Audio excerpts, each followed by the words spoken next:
And we're back. Friday night. Vin and Dave's Destination Unknown. Good evening, sir. Good evening. Happy Friday. Yes, happy Friday to you. I'm really excited about the show. I think we're both excited about today's show. Absolutely. We're going to talk about and see, we were trying to decide what the title of this should be. You said don't use I said the occult meaning of comic books. You said don't use occult. Well, the problem is most people don't stick to the dictionary definition. So most people are thinking occult meaning evil or satanic or whatever. But it means hidden. Right. It means hidden. Yeah. So when we use it, we tend to use it as the hidden meaning. Right. But when the public hears it, most of the time they hear, satanic cult, which actually, along with heavy metal music, comic books at one point in time were considered a bad influence on the youth. And there were congressional hearings about comic books. And how they cause children to commit crimes. And it was a whole big thing. Well, that's something interesting. There certainly is a power. Clearly, there's a power to comic books. I can't wait to dig into this. This was a fun one for me, and I'm glad because you have no notes in front of you today. This is my second week in a row going sans notes. Okay, yeah. But you know a lot about the topic, so it's as do I. But I at least have one page of notes because I did find an interesting sort of line of inquiry as I started looking at and researching this whole thing. Cool. That I can't wait to dig into, and I think it's perfect for this show. But before we do,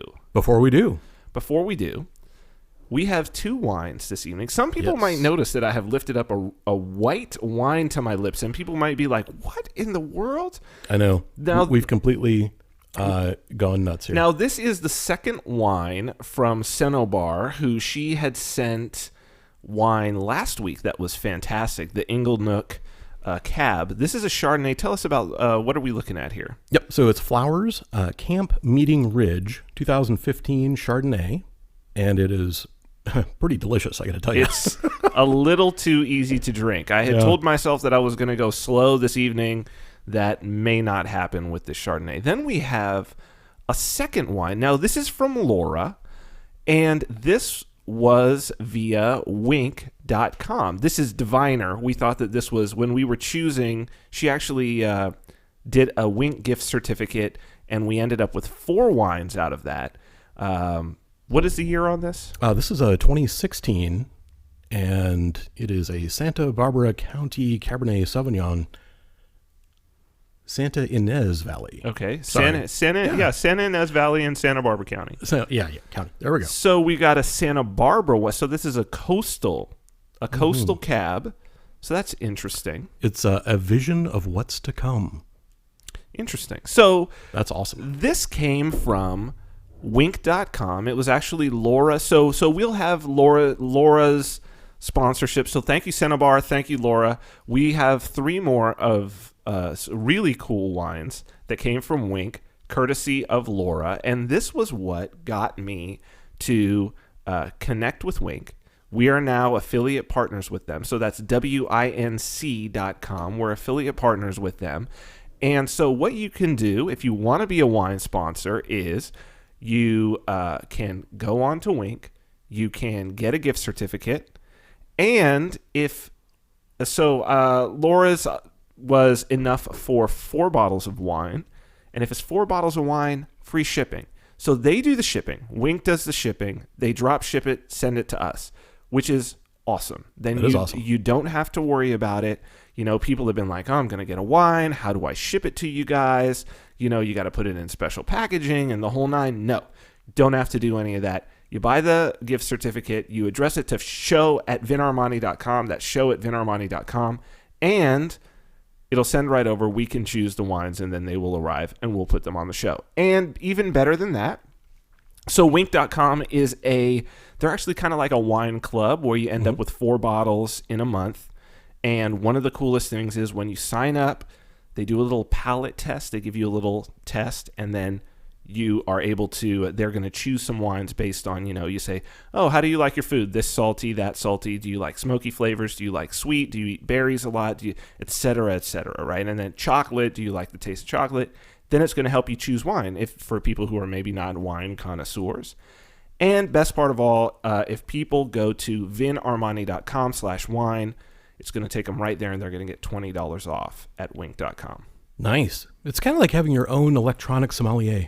Yeah, that's exactly what it is. It's so cool. I love it. I love it. It's a great way to go. So thank you again to all of our wine sponsors. If you want to be a wine sponsor, vinarmani.com/wine through wink.com. Great way to do it. So excellent. It is actually extremely good.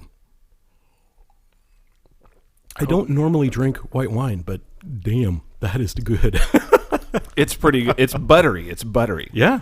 So let's get into this topic. How do you want to start this? I mean, most people would not think that there is an esoteric meaning to comic books. At first blush, you would think that this was a bunch of drawings for kids. That's what it is. For kids. But clearly, so maybe we start now and we sort of work our way back, because I think that you would have thought that perhaps even, well, let's see. I mean, I was certainly buying a lot of comic books around age 11, 12. There was a really great comic book store that also had like role-playing stuff, Dungeons and Dragons and all the other stuff around that. So this is going to be late 80s. Okay. 88, 89. That was like a golden age of all that stuff. Yeah. What's crazy is like I had comic books from like the late 70s through the mid 80s, maybe the late 80s. And what really surprises me about the comics that are out today is the art is so much better. Oh, it's amazing. My God. You go back and you look at some of those, like I've got a box of old comic books. Trust me, they're not worth anything because I read the crap out of them and they're all bent up and everything. But yeah, the artwork is pretty laughable compared to today. Yeah, there was, I think it was in about 88 or 89 that the first, what they were calling indie publishers like Dark Horse were coming out with these graphic novels. And that's when it started to get the art started to get really, really good. I think no one would have expected. Certainly you had screen adaptations at that time of, for instance, Batman. Right? Sure. You had, I think there was a SpiderMan TV show, Shazam. There were some cartoons. I don't think anybody would have thought that a major studios over the next, that 2 decades from then, major studios, their biggest grossing and also some of their highest budget films would be based on these comic books that were sitting on the shelves. And not only the comic books and those characters, but they were minor characters. Sure. Iron Man was a minor character. Yeah, Thor was a minor character. They weren't the big names. But yeah, I mean, it's a multi-billion-dollar enterprise now. It's huge, and there's something there that I think not to ignore. As we've talked about on the show, that I'm a huge fan of Joseph Campbell, and then by extension, Jordan Peterson talking about mythology. This is the modern mythology. It is. Yeah. We're talking about heroes and literal gods. There are literal gods. Thor is a literal god. Yeah. So we are talking about the stories of heroes and gods. And I think Marvel in particular, but I guess some DC, certainly with the idea of Batman and his backstory. But he wasn't that dark initially. Like you go back to the Adam West TV show and it was like very sort of campy, you know what I mean? And even Detective Comics before that. Sure. There was a campiness to it, and certainly with Superman as well. But these flawed characters are a lot more like the Greek interpretation of the gods. These very powerful individuals who also had their own insecurities, jealousy, internal strife. I mean, the X-Men comics are a great example of that. And the antagonism between the X-Men. Oh, for sure. Absolutely. A huge level of they didn't like each other. A lot of them. There was conflicts and love triangles and the whole nine. I mean, we're talking about Greek mythology at this point. Yeah, and even the dynamic between Professor X and Magneto, where they were, best friends and then bitter enemies, but still like friends through the whole thing. Like, even though they didn't like what the other one was doing and they fought each other all the time, they still had this like undercurrent of care and love, underneath it. Well, that's very much the gods sort of taking sides, the patron gods of different armies, right? And especially I think you had that between like Zeus and Poseidon, certainly, or Zeus and Hades, to where they're brothers, they're on the sort of council of gods together, but they will quickly go against each other, or Loki and Thor. Yeah. And we see the Loki and Thor thing actually play out in the comic books, but that's an old story. I mean, in Norse mythology, right, where the gods were most certainly, I guess the Norse would not consider them flawed, which is interesting, that their conception of the gods, that they didn't have a conception of sort of, or at least the perfect individual wouldn't be the type of peaceful, moral individual that we are now. That to be a perfect individual, you would also have to be ruthless and bloodthirsty at times. That's interesting. It's very interesting. And you know what? I didn't look into this because I literally just thought of it, but it would be interesting to compare the various religions whose gods were flawed versus the religions whose gods are not flawed. Right? So there are certain religions where, their gods are perfect and they make no mistakes. Everything they do is, above board, whatever. And then, like you were saying, there are a lot of these religions, like the Greeks, like I think the Norse, I think they understood the flaws that their gods had. Absolutely. So, I think, maybe we'll put it on the docket for a future show, but, comparative religion. Oh, I love comparative religion. I do too. And it's, the perfect gods versus the imperfect gods and who was where and what they believed and all that. I mean, that's good stuff. I mean, there's you ask yourself, what kind of a society do you create when you, or what kind of a society grows out of both of those? I think that, when they talk about sort of Jewish guilt or Catholic guilt, or I don't know that they call it Muslim guilt, but there's a certainly an allusion to a sort of Islamic neuroticism. And I think that comes from the idea that, you had these infallible individuals that you're supposed to, be that Abraham, be that Jesus, be that Muhammad, who could do no wrong. Yeah. Be that Buddha. Yep. Right? And you get that same sort of Buddhist guilt or neuroticism as well. Right? These are individuals that could do no wrong, but yet you're supposed to live up to their example. But how could you ever? Yep. Because they're infallible, so you are destined to fail, as opposed to a Greek system or a Norse system where, no, even the gods make mistakes. Right. It makes it, when you have an infallible God, it makes it nearly impossible to make a mistake and have it be okay. Right. Because then it's a sin. You have to confess your sins. You have to make atonement. With a fallible God, then it's okay to make mistakes, because even God makes mistakes. So it's okay, and there's forgiveness, and everything goes forward, and it's not that big of a deal. But when you have an infallible God, making a mistake is a huge deal, and you could literally, be punished in a lake of fire forever.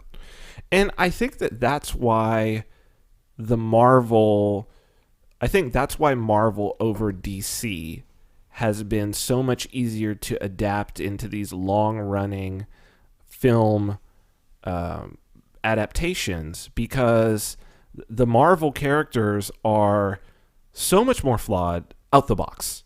Yeah. Even Thor, who is a god, absolutely, is explained through a scientific lens, right? So it's not that, he's an actual god. It's like another dimension, like an alien almost. He's like an alien. Yeah. He's an alien. He has different physiology, right. And the powers that he has, comes through some scientific means that we just can't understand because we're dumb humans. Right. And the Asgardian science is so far advanced that it looks like magic to us. Yeah, that's laid out really well in the movies when they show Asgard. Yeah. It really is shown as high technology as opposed to magic. Yeah, but it's really good looking high technology. Right, Like everything exactly. is really gold and fancy. Right. As opposed to Wonder Woman, who Right, is right. also a god, formed out of clay and then given life by her father, Zeus, and who was then an absentee father. So there you go. Right. But, she is literally a god, but there is no scientific explanation even attempted for that. It is literally just, okay, this being is divine, period. It's funny that you bring that up because Marvel has not shied away from bringing gods into the equation of all different kinds. So, I mean, you've got everything from, this sort of traditional Olympian gods, they'll bring them into the mix. You've got your Norse gods, they'll bring them into the mix. But then they're very willing, like with Galactus and all these other characters, to bring in Thanos, to bring in these what would be gods if they appeared to our ancestors for sure, these Sure. aliens coming down. Yeah. And it's so interesting that the juxtaposition to where it's like you can carry the same narrative. Yeah, and the gods have limitations, right? Yes. So Odin did battle with Galactus, Right. And it was a stalemate for a while, and it's like, okay, so you have a god fighting an alien, and it's basically a tie. Right. That doesn't make sense in the world of Christianity or Judaism or any of that. None of that makes sense. Right. But in other religions, it would make perfect sense because their god, even though very, very powerful, isn't what am I there's omniscient, there's omnipresent, there's omnipotent. Omnipotent. That's the one I'm Omnipotent. Yes, omnipotent is the word I was looking Yes. for. I need more wine. My vocabulary is stored in this glass of wine. I am downloading it now. Yeah, omnipotence is very boring. It is. It's very boring. There's no narrative there. Mm-hmm. The narrative is all in transcending your limitations, right? It's in transcendence. And so, I've been thinking about this all week, and kind of to this exactly the things that we're talking about now. And when you talk about Marvel, because it's you think it's not just comic books like that. That's not altogether fair. You can't say it's comic books as a whole. It's Marvel. It's the Marvel comic books. Like if for anything else, like the others are copying this model of, certainly that was the first time when you had these popular characters who were flawed. I'm really thinking SpiderMan here. From the jump, SpiderMan, Peter Parker is presented as in every iteration. Like he's one that in every single iteration, he's a problem. He's insecure. I mean, he's a kid. He's a kid, and the way that he came by his superheroism was accidental, which is one of the three primary ways that superheroes are created. Oh, go on. What are the other two? Okay, so you have the accidental, which is like the Spider-Man, where he was the Hulk. Or the Hulk, or Flash, So there right. was an accident. They had no control over it, and it gave them superpowers. Okay. Then you have the tragedy, right? Like Batman. Whose parents were killed right in front of him, and Punisher. Yep, exactly. So then they have the drive and ambition to then develop themselves or seek out some kind of means to get extra power or whatever. So it is. those are more vigilantes usually. Those are do they have? Well, no, because there are some others who that would be true of who seem to have superpowers. Dr. Doom. Sure, Superman. His planet exploded. That is a tragedy. That's interesting because Superman is an alien. Mm-hmm. So that's an interesting, Superman is an interesting one considering that he was the first. So you would categorize him as tragedy. I would. Okay. Tragedy. And the other is destiny. right? So there you have your Wonder Woman, you have your, Thor, you have your various beings who were destined to greatness from the very beginning. Would you put like, where do you categorize like a Submariner or an Aquaman in that? So it's interesting that Aquaman especially, and I know he's got a movie coming out, which is pretty cool. I saw the new trailer. It looks actually pretty fun. Yeah. So Aquaman is interesting. Being born of the, two parents from different gangs, if you will, and kind of a Romeo and Juliet sort Romeo of and Juliet. situation, Yeah, it's the same story. I mean, the story's been around forever. I mean, the Superman story was, basically Moses. So, right. It's absolutely Moses. Yeah, all of these stories are just retellings of original archetypes. So with Aquaman, it's interesting because he is the reluctant participant. He does not want to be king. He doesn't want to lead his people. He just wants to hang out and be cool with his friends, drink beer, do the thing. And I think the Aquaman today is very, very different than the Aquaman that existed back in the 70s. I mean, hugely different. I mean, it's a totally different guy. The Aquaman back in... Well, at least if we're... I don't know what Aquaman is like in the comic books now. I don't either. I knew back in the 70s, but I don't know now. Which he was lame. Very lame. He was super lame. But this Jason Momoa character is pretty awesome. Oh, yeah. He's super awesome. Yeah, that's a really great character. But I do feel like... wasn't the old Aquaman. That wasn't his powers. I think that what they've done, because doesn't he even have a trident at some point? Yep. So I think that what they've done is they've taken Submariner and they basically took the Submariner character, and Jason Momoa is not playing Aquaman, he's playing Submariner. Because Submariner had a trident. He could fly. He was way more powerful. Well, but keep in mind, all of the DC characters have Marvel counterparts. Everything is a copy of everything else, right? So, like in DC, you've got Deathstroke. In Marvel, you got Deadpool. Right? So I mean, it's just like they're the same thing, right?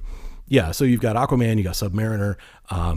It's just they copy off of each other, and they have parallels with what they can do power wise. But let's talk about that a little bit, because Marvel, I think there's something to Marvel, and that's what I did some research on, and this is what blew me away as I started to go down this rabbit hole. I want to just do a little timeline of Stan Lee, and then we can flesh this out. Stan the Man Lee. Stan Lee, okay, born Stan Lieber, by the way. Okay, now it's interesting. As I looked at this, the early comic book industry was almost exclusively Jewish. Wow. Right? I didn't know that. So this is true.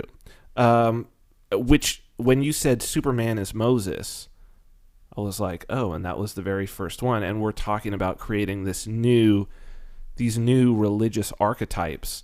I find it interesting that this was really born out of the American Jewish community, primarily in New York. Recapturing these stories, which there's an interesting cultural sort of what would you say? There's a vein of the Jewish experience that runs through that in terms of telling these religious stories. I mean, that's how we get like the Midrash and all of this rabbinical tradition, right? That's outside of what's in the Torah. Sort of them putting the extra narrative on it, right? It's the fan fiction, if you will. Mm-hmm. And so in 1939, Stan Lee is 17 years old at this point. He's 95, by the way, now. It's crazy. He's super old, but he's living, man. 1939, he's age 17. He's hired at Timely Comics, which is run by Martin Goodman, another Jewish guy, who is his cousin by marriage. Okay. So Martin Goodman's wife is Stan Lee's cousin, hires him as kind of like a little assistant. He's like a gopher. He's running around doing stuff. In 1941, May 1941, they're missing a text filler. So they had these comic books, and then they would have like text stories in addition. Which this aspect of it I found interesting about how these things started out was that not all of the stories had pictures associated with them. They would have some that had pictures, but it was really more about the story, right? Okay. And so they had these text fillers that would be stories of these superheroic characters, but completely written. And this was his first text filler that he was told to write in 1941. So he's 19 years old. That's going to get published. And the title is Captain America Foils the Traitor's Revenge. So the Captain America was his first character. Wow. And this, in 1941, when he's 19, he uses for the first time the Captain America shield ricochet technique in this story that he writes that gets published. So then later on in 1941, the guy who's the editor leaves. He gets installed as interim editor at age 19. So then that's 1941. 1942, World War II, he enters the Army. First, he's serving in the Signal Corps. He's repairing communications equipment. And then his superiors find out that he can write, that he's a writer, he's a published writer, and they transfer him to, this is where it gets really interesting about Stan Lee, and where there's some things about Marvel that you got to be like, what's really going on here? He gets transferred to what's called the training film division. So now this is a division that is based out in Astoria, Queens. They've taken over this large campus and they've turned it into one of the largest at that time movie studios in the world. Wow. They have all the best equipment. It rivals anything in Hollywood or anything anywhere, and it's completely classified, sealed off. They're making, it's called training films, but they're making propaganda films, really is what they're doing. Things for both the soldiers, for the public, but a lot of this to get the rah-rah going and all to build the narrative, right? So this is a propaganda. So he's given the classification, his military classification is actually playwright. That's his military classification. Wow. And he's said that only 9 men in the U.S. Army were ever given that classification, and they were the writers. There was basically a 9-man writing room that was writing all of these movies, films, and the whole nine, and Stan Lee was one of them. Here's where it gets crazy. Who were the other writers in that room? Okay. Ooh. Frank Capra. Okay. Who went on to direct It's a Wonderful Life, Mr. Smith Goes to Washington, Academy Award winner, okay? It's a Wonderful Life is after this. So he's there. I believe Mr. Smith Goes to Washington is after this as well. He's in that room. Mel Blanc, Looney Tunes. Oh my God. Bugs Bunny himself. Is in that room. Charles Addams, that's ADDAMS, the New Yorker cartoonist whose characters, his recurring characters, became the Addams Family. Oh, wow. Pulitzer Prize and Academy Award winner William Soroyan. Most people don't know him, but literary people who are into that say that he is in the top 10 in terms of authors, Armenian American guy, top 10 in terms of authors in the 20th century. And Theodore Geisel. Why is that familiar? Dr. Seuss. That's why it's familiar. Dr. Seuss. So you think about these individuals are all in there together, and then you think about what they go on to do. Mm-hmm. With all of them, they go on to create these works that are iconic, influential, stick around over multiple generations, and yet are all like anachronistic. They're all so weird, all the things that they do, and they're all supernatural. All the things that, all the characters and narratives that these guys create, what they're best known for are these supernatural elements within it. And this was the crucible that these guys were in. So for basically 3 years, these guys were responsible for writing all of the propaganda films that were going to the military and also the public. Wow. That's pretty interesting. It's weird how war has a tendency to bring out the creative flow, just make it happen. Because J.R.R. Tolkien wrote all of his Lord of the Rings stuff after World War One. So See, there you go. yeah, it's like that experience changes people in a way that brings out whatever message it is that they're trying to get out. Why all those people were in the same room, I can only theorize that maybe they were just the best available, and so they stuck them all together. But why did they all go on to do such? I mean, if you just to take the fact that there's 9 people, you've got 2 Academy Award winners, Yeah. and Stan Lee and Dr. Seuss. That's mind-blowing to me. It is. It's mind-blowing. I mean, it's one of those things where is it just strictly a coincidence, or is there something else, behind it? I mean, it's kind of like saying, like 13 of the presidents were Masons. Right. Well, see, here's my thought as I thought about that is, here they're tasked with creating this propaganda. They had to have brought in Edward Bernays. They had to have brought in the leading individuals of the time who would be able to talk to these guys about narrative structure, who would be able to talk to them even probably about mythology of the past, all of these things to give them as much ammo as they possibly could to create the most powerful and potent narratives and messages. And these guys went on to take this and to use it in their own work, and that's that this was kind of like the ultimate, because it's propaganda. Yeah. Did they also make like those newsreel films like here's our boys in action, blah blah blah? I am not sure whether they made those. I think they were making a little bit more of like long form stuff, because a few of the sort of documentary things that they made ended up getting Academy Awards during that wartime. Oh, wow. So there were some, what it looks like as I went and looked at some of these titles and what they were about was they were, how to describe it? They're probably not something that, like, I don't want to tarnish Stan Lee, because I think that he would be dragged over the coals if people went back and looked at some of these. Capra 2. They're basically like, here's how bad. It's the same thing that like Leni Riefenstahl was doing about like the Jewish problem in Germany to turn the German people against the Jews. Oh, wow. Was the same thing that these guys were doing against primarily the Japanese, but also the Germans. Oh, wow.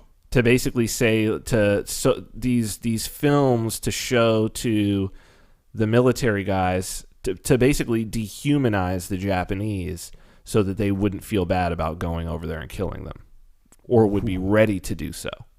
Dude, that is dark. That's what they were doing. That's what they were doing. That's what that division did. Yeah.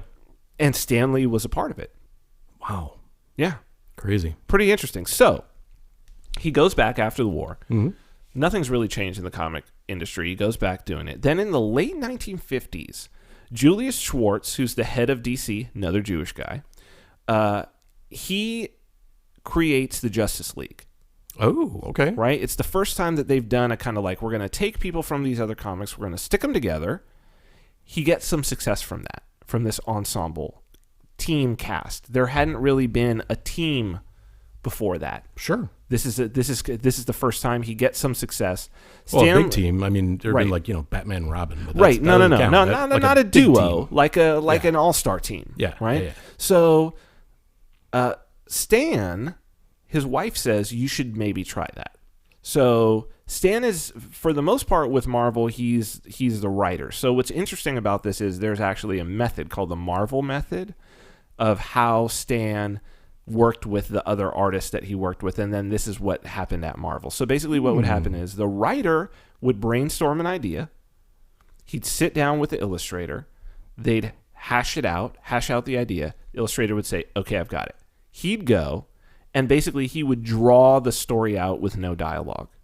Okay. Then Stan would come back in and he would fill in the text bubbles. Nice.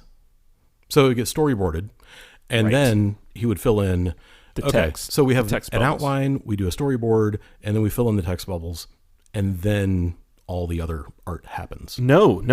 The art is basically done. And then we do the text bubbles.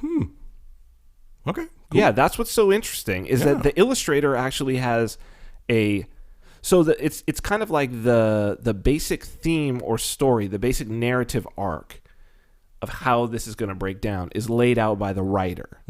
Then the illustrator illustrates it as though he was completely deaf and couldn't hear them saying anything. Yeah. Then the writer comes in and fills in the dialogue. Nice. So I mean, it's at that point. It's not like a rough drawn thing. It's just it's pretty much done. It's paneled out. It's panel to panel. Yeah.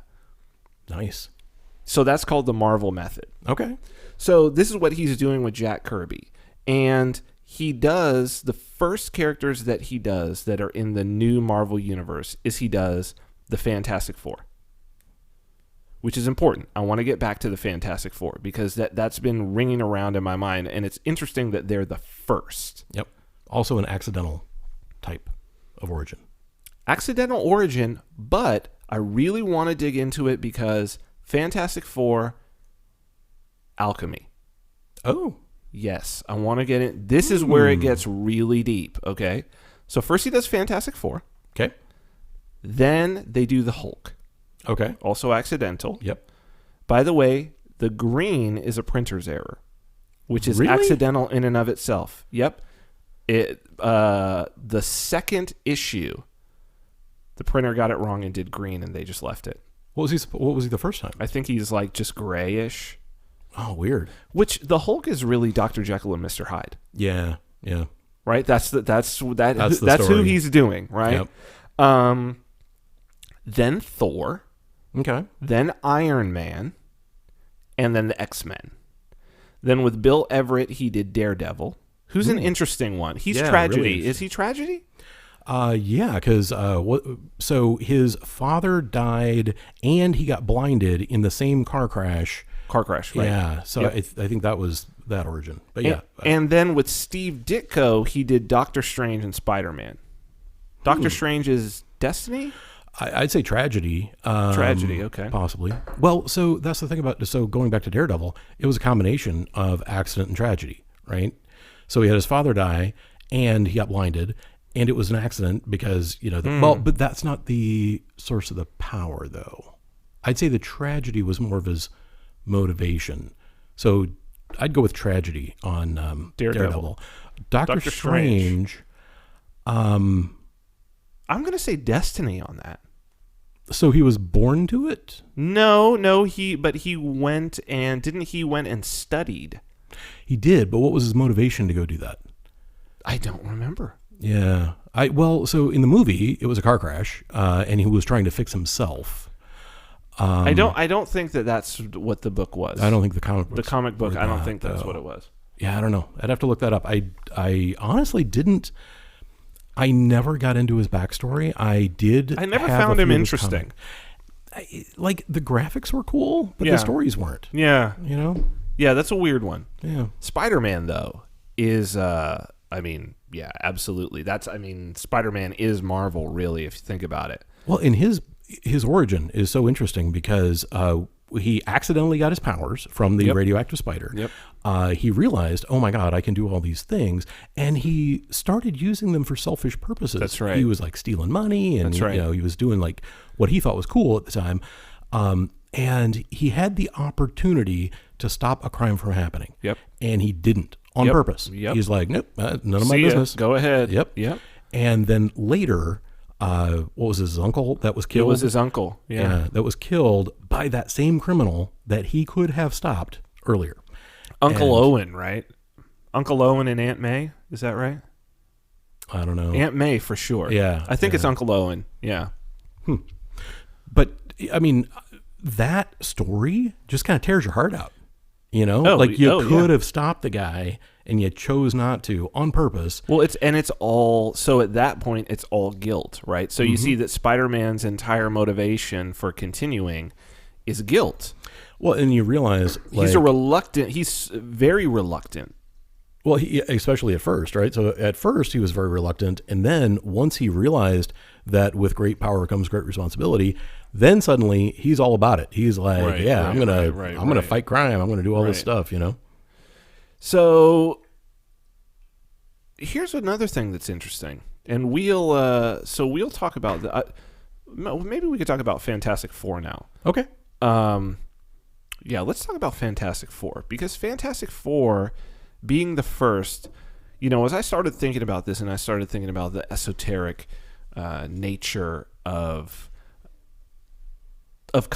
these comic books, whenever I want to see if there's something occult, if there is an esoteric nature to something, one of the signals for me is generally when there is a representation of the four elements. Yeah. Which is alchemical in nature, but it's across all esoteric and occult systems across the whole entire world.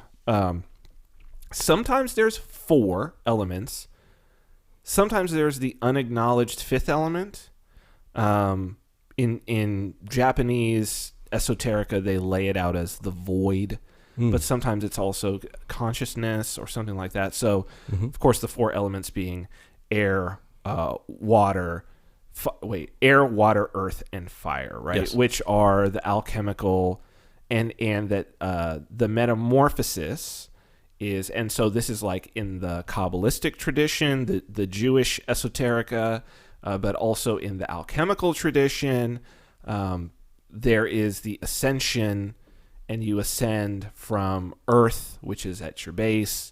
Then you ascend through water. And then you ascend. It's the combination of air and fire. Sometimes they're mixed around because sometimes you combine the fire with the water and it turns into steam, which is air. Or sometimes it's that you go from water to air and then you go to fire above that. What's interesting about the Fantastic Four? The Thing. Earth. He's a rock. Yep. Johnny Blaze, the Human Torch. Yeah, you got your fire. He's fire. Invisible Woman. Air. Air, yeah. And what is Mr. Fantastic? He's this plastic thing that can move like water. Interesting. And he also has the intellect, right? So if we want to add in the fifth, then he has that. Well, here's what's interesting about the fifth. As early as Fantastic Four number 10 in 1963, and this is something that Stan Lee has continued to do, including in the movies, he and Jack Kirby cameoed themselves. They put themselves into the comic book. Talking about the comic book. As early as number 10 in 1963. The fifth element, you see, the void is always meant to represent that creative energy that puts it all into motion, that jumbles up the four pieces. It's the alchemist himself is the fifth element. Nice. So by Stan Lee acknowledging that he's the fifth element, putting himself into the book, and then you see him in cameos in every single movie. Yeah. Because he's saying, I am the fifth element. Wow. I am that creative energy that moves this universe, the Marvel universe. Yeah, it's interesting. There's a fan theory that Tom Bombadil is actually a representation in the story of J.R.R. Tolkien. It's perfect. It would be, right? Yeah, because he puts the ring on and it has no effect, and he was there before everyone. Yep. Right, that he's old and seemingly somehow more powerful than everyone. He's also unaffected, not just unaffected like physically unaffected. He's bored by the ring. He gives zero fucks. He cares not about it. He cares not about it. That's interesting. So there you go with the alchemist himself inserting himself into the story and acknowledging that here I am, I'm the fifth element. So one of the characters. So as I went looking also for, because I was always as much into the villains, and Marvel had some great villains, and they all had advanced degrees. What do you mean? Doctor Doom. Oh, they're all they're all doctors. Yeah. Well, the interesting thing about the Marvel villains was you always felt, especially the more powerful ones, there was always and some of them did ride the line between, in certain storylines, they sort of became heroes for certain reasons if they needed to fight a common enemy. So obviously Magneto is one of those. Oh, yeah. The Silver Surfer is another one of those, right? That's another Fantastic Four villain. I used to love the Silver Surfer. Dude, one of my favorites. He was Great character. You don't know if he's a hero or not.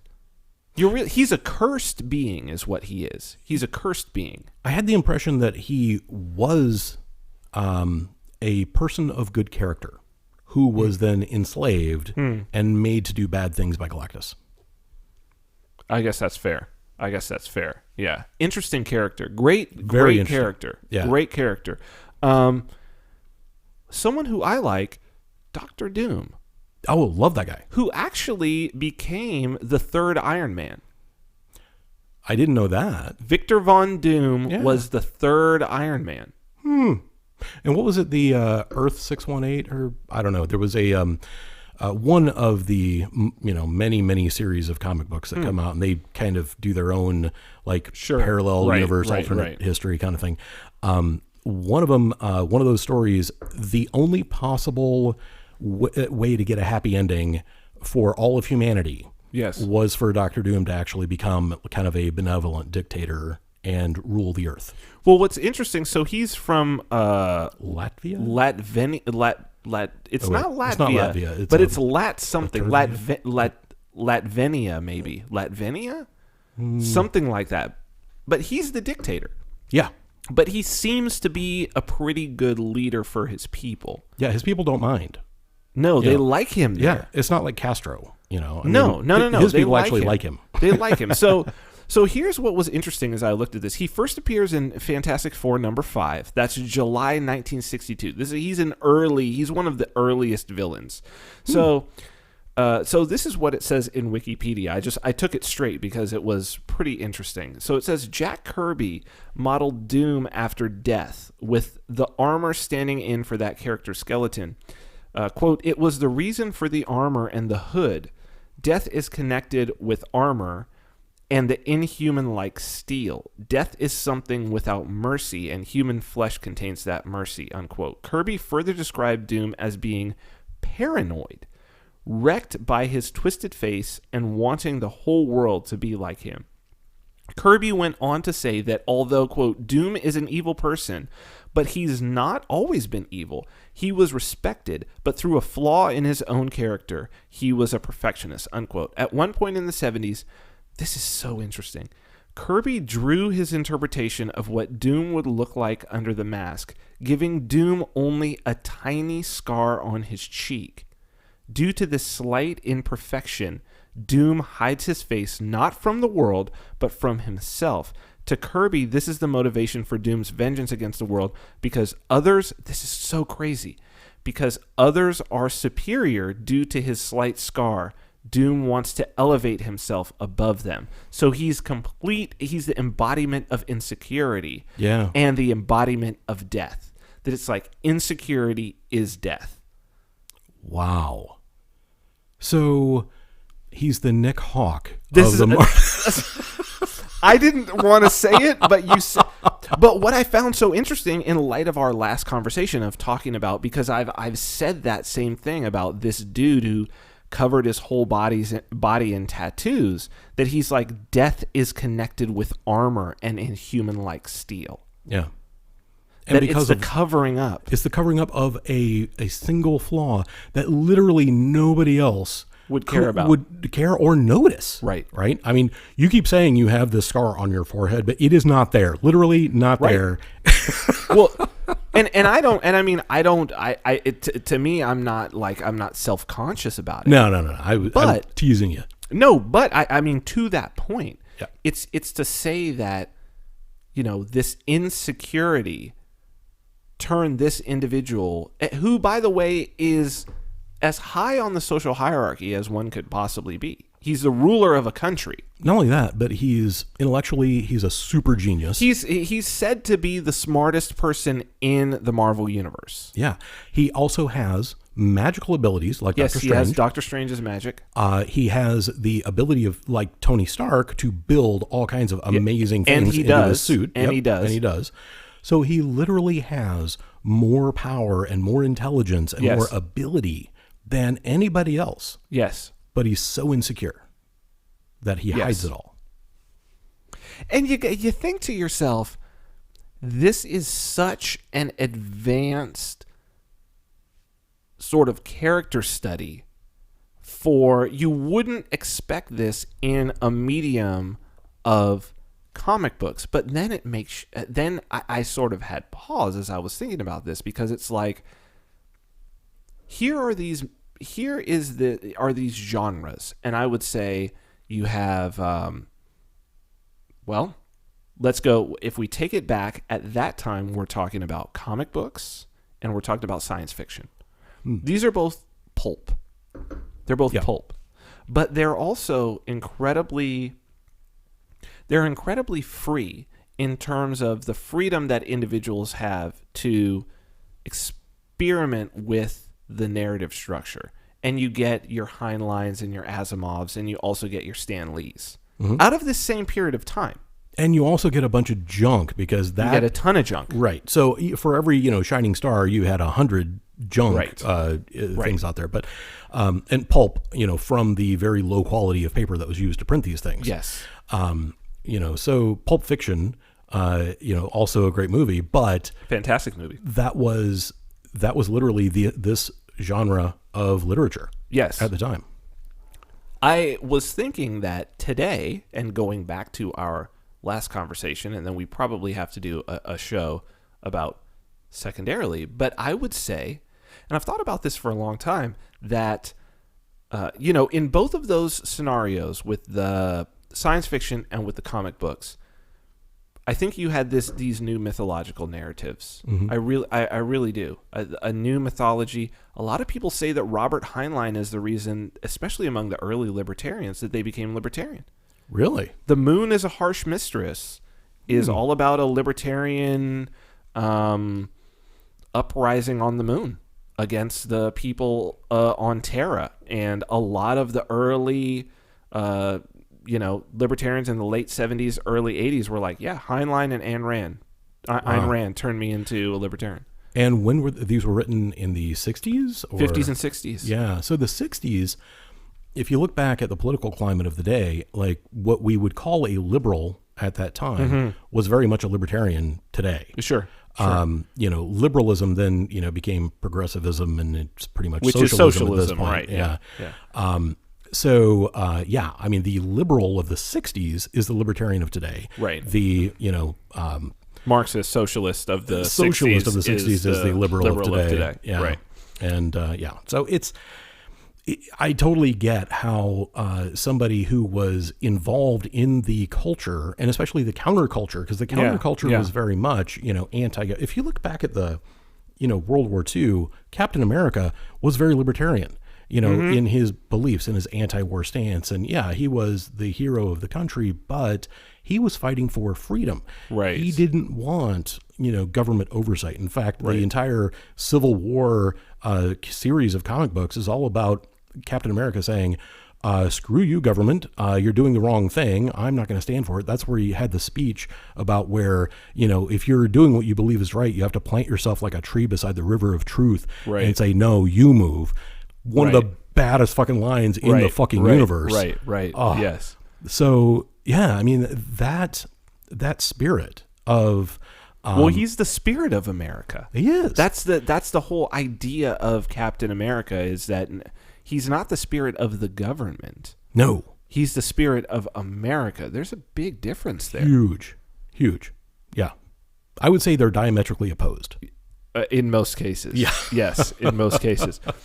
So when I was thinking about this, I was thinking, okay, here are these two, things that were pulp that we can see actually, no. They carried with them so much freedom in terms of narrative structure.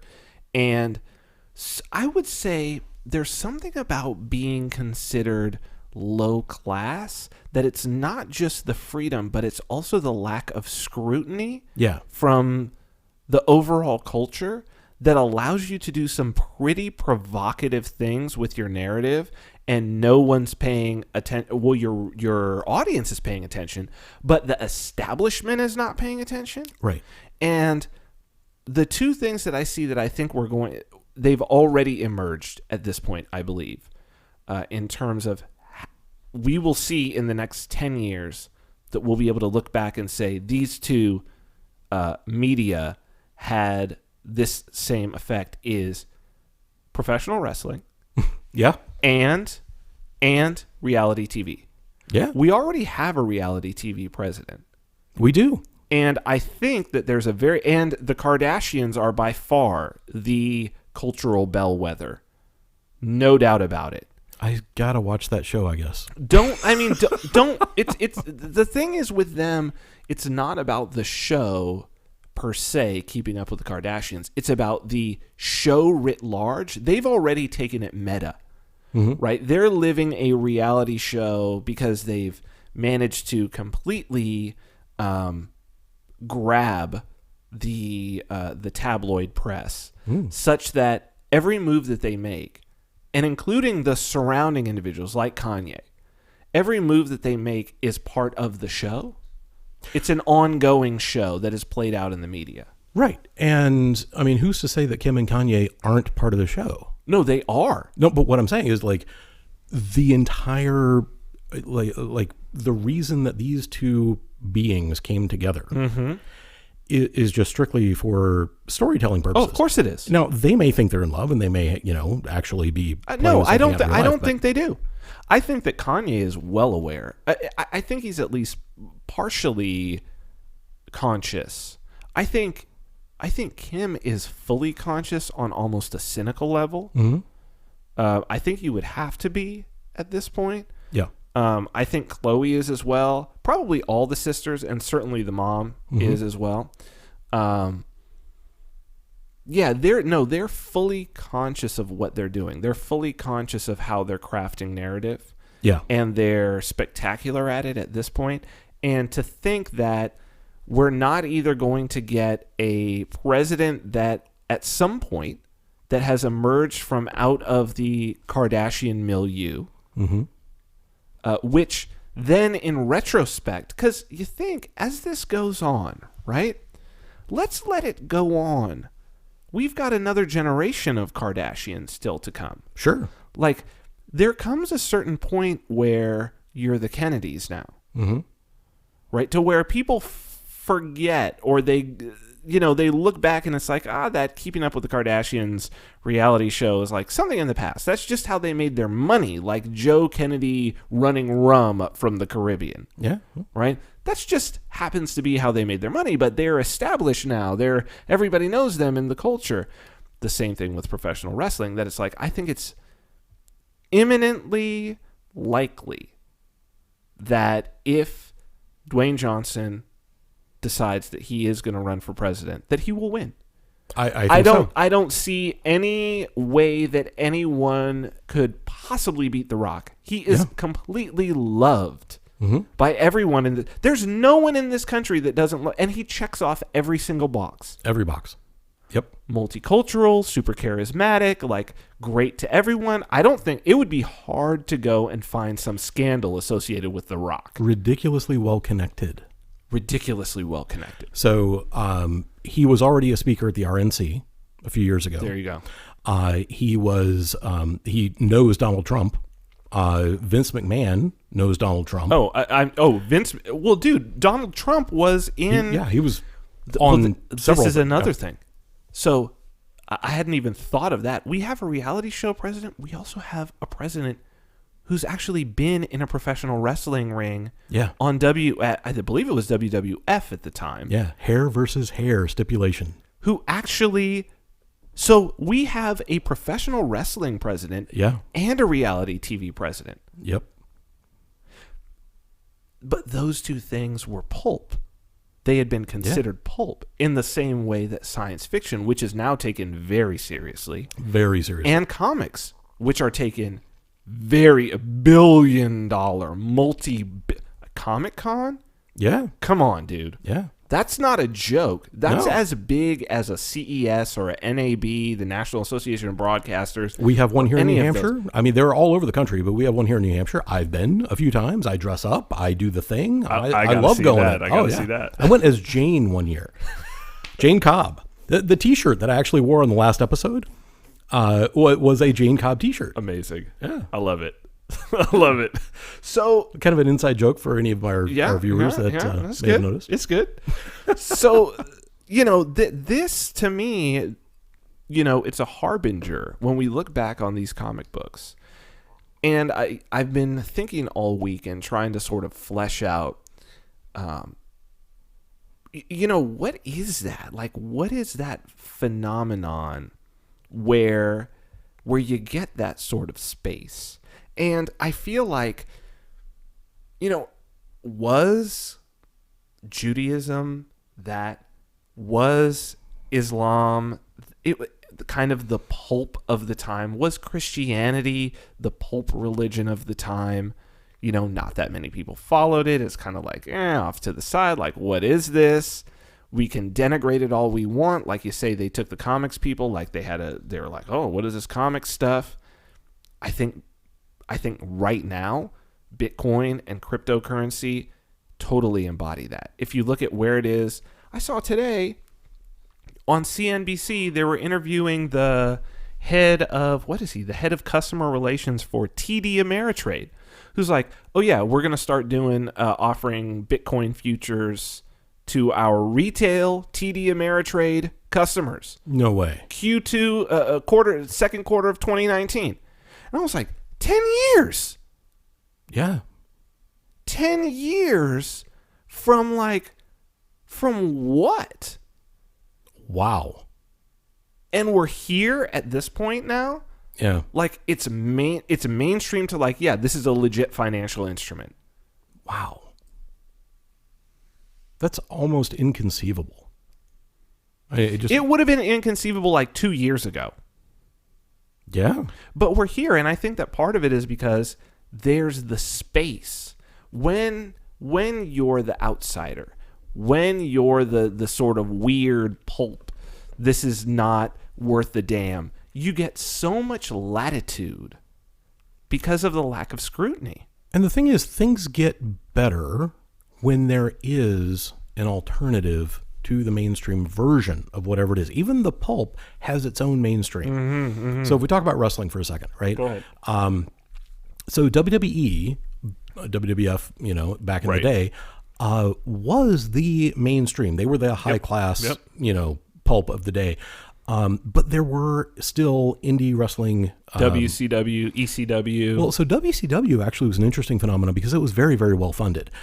They came along, they bought up a bunch of they were on stars. TNT, right? Yeah, Ted Turner bought it, right? Yeah. Well, he actually bought another wrestling association and then turned it into what became WCW. Got it. And then poured loads and loads of money into it. I preferred it in its heyday. Yes, everybody did. And with Sting and all of those guys. Yeah. Well, I mean, so they had Hogan, Randy Savage, they had the Outsiders, they had, Hall and Nash, they had basically every big star, the Steiners, they had everybody. The NWO. They had Buff Bagwell. They had everybody, and they were all part of the NWO.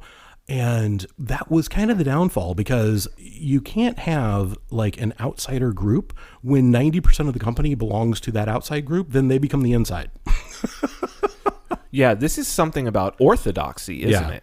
That you can't, and that was a weird phenomenon because the NWO from the outset was what seemed like, now I don't know what happened. Did all of these guys lose their contracts with WWF? No, they were bought. They bought them. Yeah. Okay, so they bought out their contracts. WCW was like, we don't care how much you want, just give us a number and we'll pay it.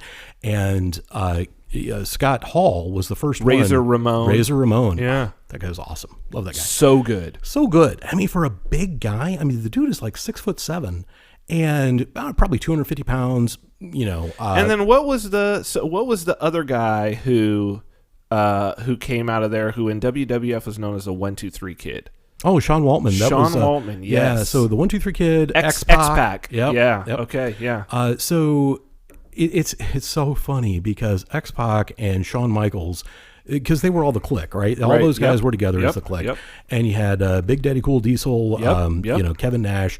Dude is like 7 feet tall, right? And then you got, Scott, who was like 6'7", and then everybody else looked short. And then you find out, like, oh these my guys God. are huge. Like, you walk up to Sean Waltman, like, at a con or something. Yeah, they're big guys. And dude's like 6 foot tall. But he was the smallest out of all of them. Yeah, I'm like eye level with the guy, and Right. I'm like, oh, dude's my size. I thought you were tiny. Right. It is eye-opening. Well, but that's the interesting thing about that's something that you get with with NBA players as well. Is that you see them on TV next to each other, and you'll see a 6'3" shooting guard who's taller than me, but he's a midget compared to the rest of the guys on the floor. And then, like you say, you see them either because you see them in person and you're down on the court, or you see them out and about. That used to happen with me in LA all the time, seeing the Lakers and the Clippers on the west side. And it's just like, holy shit, you're huge. That's what she said. Yeah. often.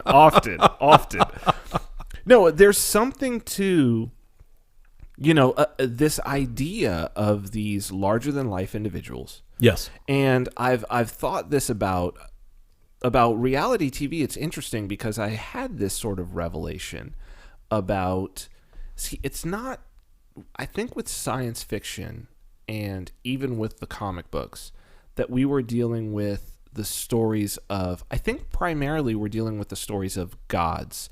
And I think the reason why that is because we're talking about superpowers. Yes. So we've got the stories of the gods, but what I find interesting is that both wrestling and reality TV are the stories of heroes. So we've moved from Greek mythology, with sometimes the imposition of the gods almost, but the gods are these forces. Mm-hmm. So what we move into is we move away from the mythological narrative of the folk stories, which is what I think science fiction and comic books are, where it's kind of acknowledged that there's a truth in here, but I'm pretty sure this is not a factual historical event that happened, even if it's a factual historical event where the narrative has been crafted in a certain way, to where we move to the Odyssey and the Iliad. We move to the Homeric epic, right? To where it's not gods, it's heroes. It's human beings, and we're talking about something that happened. I think, did it happen? Like, we don't actually know if there ever was a Trojan War. There's no real historical, besides the Homeric epic, there's no real historical basis for this story, for these characters of Achilles, for the Trojan horse. Like, there's a thought in history that this probably happened and Homer was like recording this, but and more than anything, it's because the Greeks are like, this happened, this was real.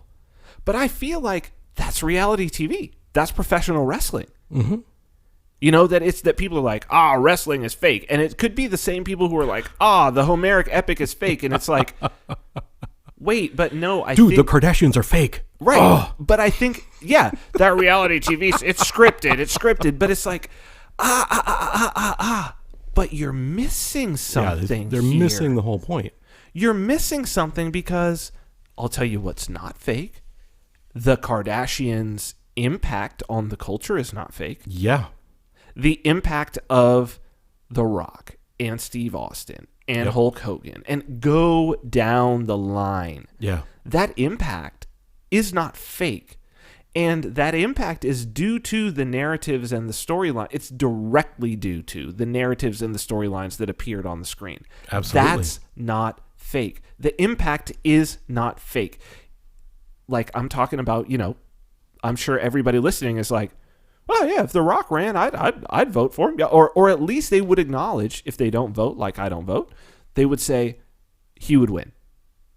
Now, I normally vote for whoever is running as a libertarian.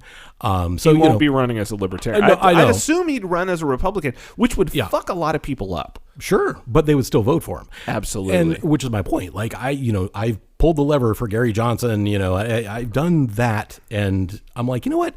It'd be kind of fun to vote for The Rock. I just want to see what happens. And I think there's a lot of people like that. And then the question is, but when you vote for The Rock, who are you really voting for? And that's where I see the power of this whole thing of somebody being like, well, wrestling is fake. And it's like, whoa, hold on. I already, as we're talking about this, we've switched from Dwayne Johnson to The Rock. Yeah. Because people will be voting for The Rock. They will not be voting for Dwayne Johnson. Let's get that straight. Yeah. I mean, how do you separate the two? Do we even know who Dwayne Johnson is? I don't. This is the magic behind professional wrestling. Exactly. And this is the reason why professional wrestling has endured for 150 years or whatever. Because there is no line of separation. There is no demarcation between where the person stops and the character begins. But that's reality TV as well. That's why TV. Donald Trump got elected, because of who he was on The Apprentice. Right. And The Rock would get elected based on who he was in the ring, who he was in Fast and Furious, who he was in Skyscraper, who he was in, like, he's done all these things. But then he's also done a whole lot of social media. I mean, the dude is a social media beast. But his social media personality is his wrestling personality.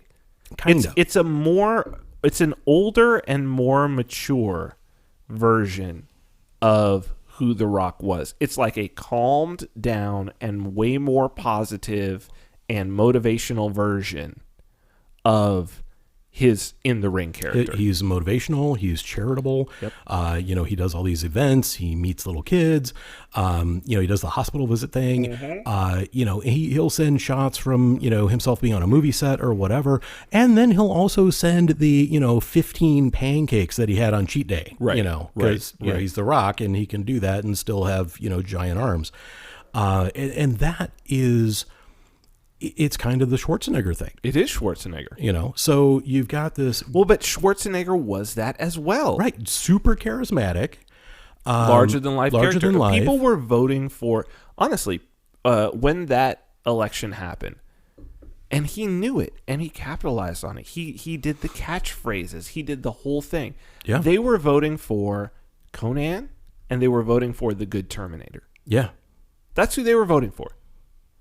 They were not voting for Arnold Schwarzenegger. I will say the guy from, the character he played in Predator was pretty darn cool. I liked him. So, but I don't think they were voting. I think it was Conan, and I think it was the good more Terminator. than anything, the good Terminator. Yeah, and he knew that. Like, if you go back and you look at that recall election when he was first elected in California, and I remember because I was in California at the time, I was involved with the. Actually, that election was the reason why I quit being involved with politics. I was actually the fundraising director for. I had been elected by the party of the Los Angeles County Green Party. I was a Green. This is what I'm telling you, folks. Like, I'm reformed. It's okay. It was a printing error. No. No, I mean, this was because I was anti-war. Mm-hmm. So, that was I. When the bombs started falling in Iraq, I was out in the streets. I was protesting. We've talked about this on the show. And then I joined the Los Angeles County Greens, which was the biggest Green Party. I think that was the biggest Green Party in America, as a matter of fact. I think it was bigger than any of the Green parties in the Bay Area, because they were kind of broken up there. But, and I was a fundraising director. And I was working hard. And then...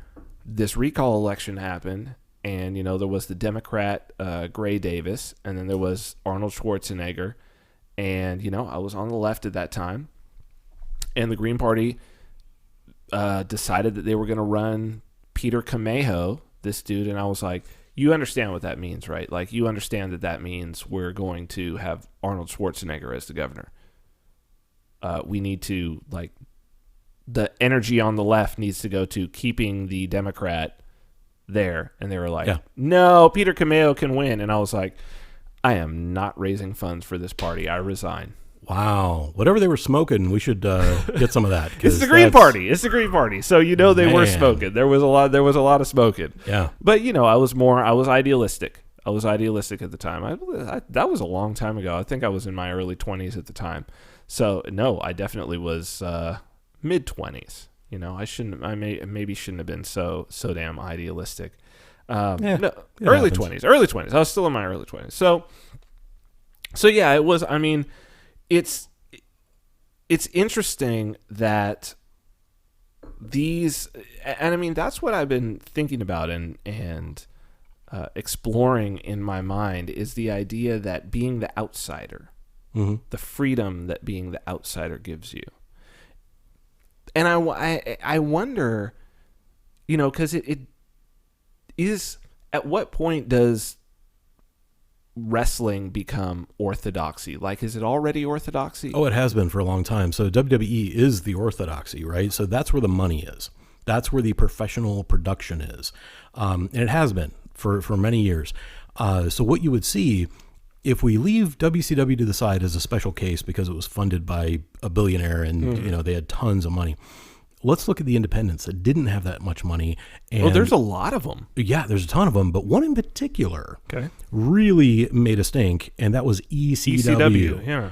And I'm telling you what, they became their own phenomenon. So talk about ECW. What separated them from the others? They had the freedom, the creative freedom to do things that could not be done and were not being done. For instance, they could do edgier storylines. They could do a little bit of nudity. They could do a little bit of, because they were on like a local channel in Philadelphia, out of a tiny little bingo hall or something. And so it was, maybe, I don't know, 400 or 500 people in this place. Okay. And they were rabid fans. I mean, they were just the most intense fans you could ever find. And, they would get in the ring, and the wrestlers were not afraid to do some really dangerous stuff. Like, they would have matches where they would come in with neon light bulbs and just smash them over each other. I remember seeing some of this, yeah. And you see this powdered, this was not This is real. Fake. These are real. These are real. Like, you went down to Walmart and picked up a box of them and you brought them in and you just smash each other with them. This is powdered glass. This could literally blind somebody. Right. And they're doing, and people are bleeding everywhere. And this isn't one of these, early 1980s, delicate blade jobs that you used to get from Ric Flair. And don't get me wrong, I love Ric Flair. He put on some amazing shows. Woo! The Nature Boy. But, this wasn't like, I'm going to cut myself a little bit on the forehead where it bleeds a lot, right? Even though it's not dangerous. And then I've got this, super white blonde hair that turns red. Yeah. So those were great. Yeah. Wow, I got so enthusiastic I knocked my headset right off. So these guys were legitimately going out there and putting everything into every match. Every match was a life or death situation, not in a literal sense, but in a career sense. Like, I'm going to go out there and give it everything I've got. I'm going to put in the extra mile because it matters. And it matters to me to go out there, and maybe I'm only bringing home $50,000 a year. Right. Which, if you're looking to wrestle though, if that's what you love to do. I know, but if you're talking WWE, millions. Those guys are bringing in millions. Yeah. You talk about, especially the elite, they're bringing in hundreds of millions. But these guys are hungry. These guys are hungry. Which is what we're talking about next week. Exactly. We are going to talk about being that. Hungry. It is just a great concept. The Eye of the Tiger. We have to do that. Eye of the Tiger. Anyway. Oh, it's a great song. But that is what he's describing when Apollo Creed says the Eye of the Tiger. What it is, the tiger is hungry. Yeah. And it's we had, just to let the audience in, after last week's show, we hung out for like 3 hours after the show and drank we got more my wine. significant other got very angry at She us. was She was yelling. We were spinning records. We were Oh my God, we were DJing and we were like, it was a blast. I mean, it was just the two of us, but we had a phenomenal time. We had a great time, yes. We drank another bottle of wine. You were like, you got another bottle? I think I got another bottle. Another bottle. Let's talk about philosophy and spin some records. Okay, sounds like a plan. Yeah, and like 1:30 in the morning, I'm like, going home. So unbelievable. So the point, though, that you made during that conversation that has really stuck with me and that I definitely want to talk about next week is, so I love to cook. I am basically an old grandma on the inside, apparently, because I show love. One of the ways that I show love is through food. And you do, because I've been at your house now for several meals. That's actually how this whole thing started. Yeah. And you are a hell of a cook. Well, thank you. Thank you. And you've cooked at my house, as a matter of fact.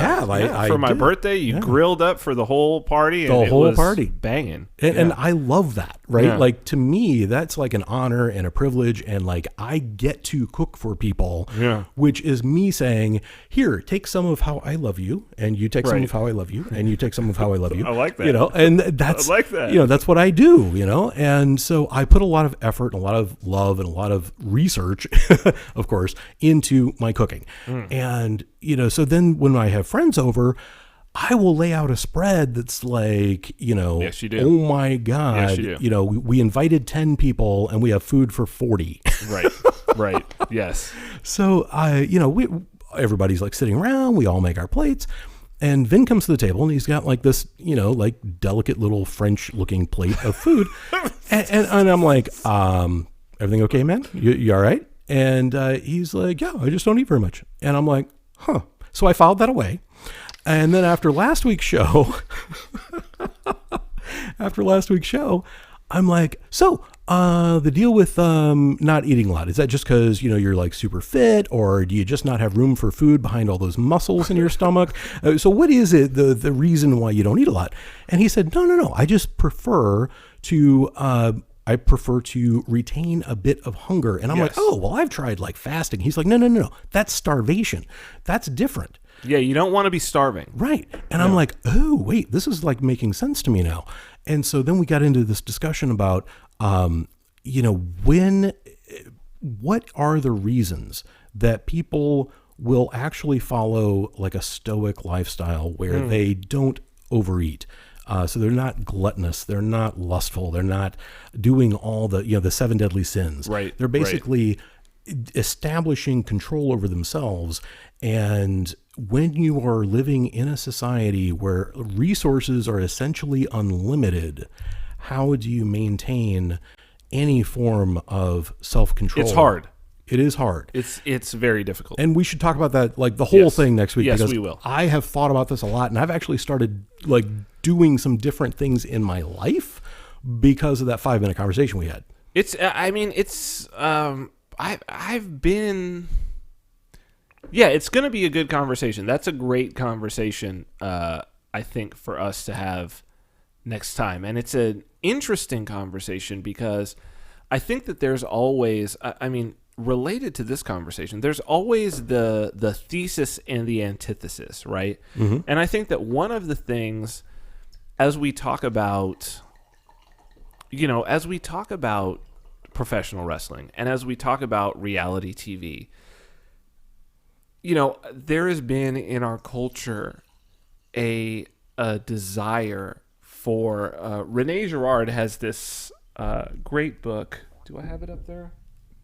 It's called Desire, Deceit, and the Novel. He's a sort of a literary. What is he? A literary, not critic. A literary philosopher. But he lays out this very wonderful case by using these different examples in literature. A lot of it, Don Quixote, right, which is Cervantes.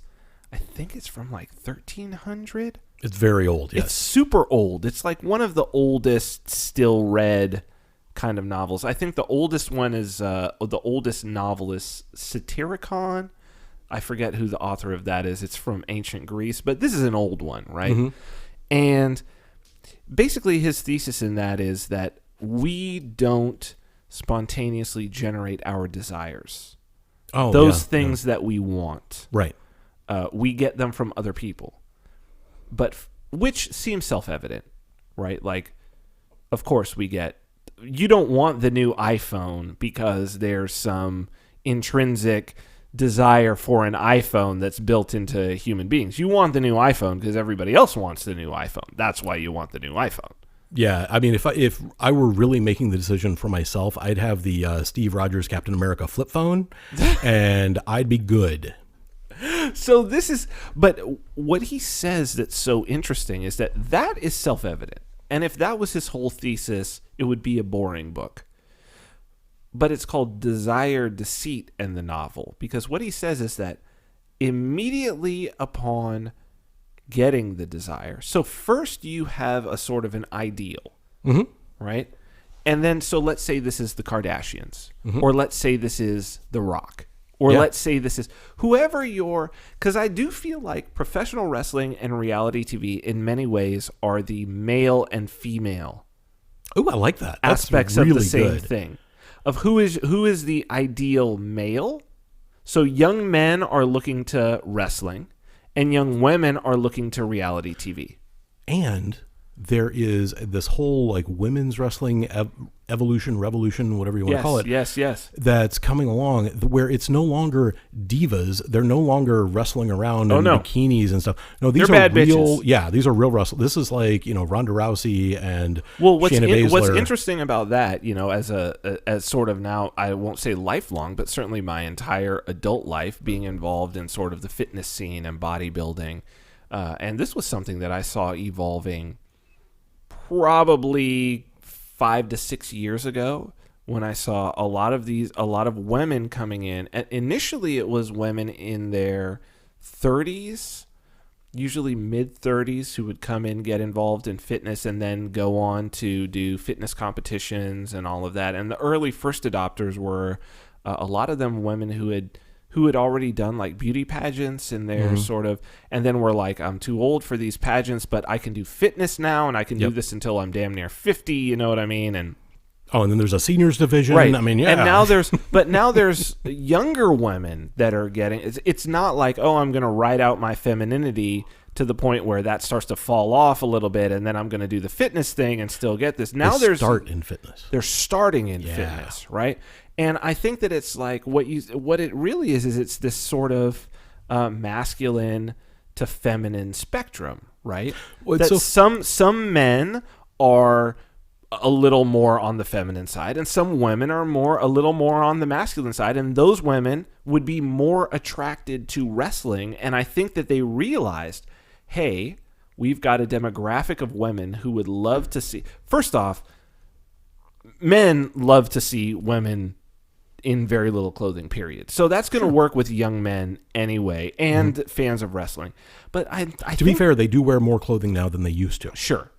I think they also, and the reason why, and I'm telling you why, is that they realize that the female demographic would actually be able to look up to them as like, I'm going to get in shape. I'm going to go take jiu-jitsu classes. Yep. I'm going to go do boxing classes. And what's crazy is like, I belong to a really good gym here.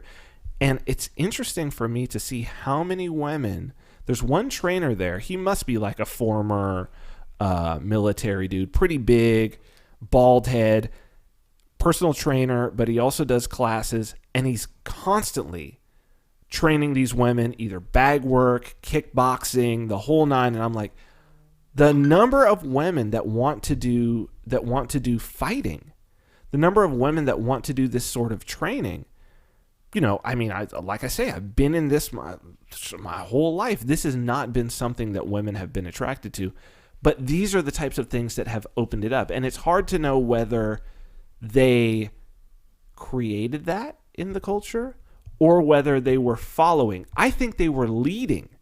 I don't think they were following. I think they were leading.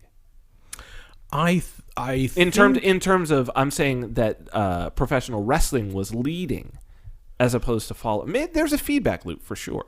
It's funny. Okay, so 2 points. One is just to touch on the male-female thing. I've been saying for years and years and years that wrestling is soap operas for guys.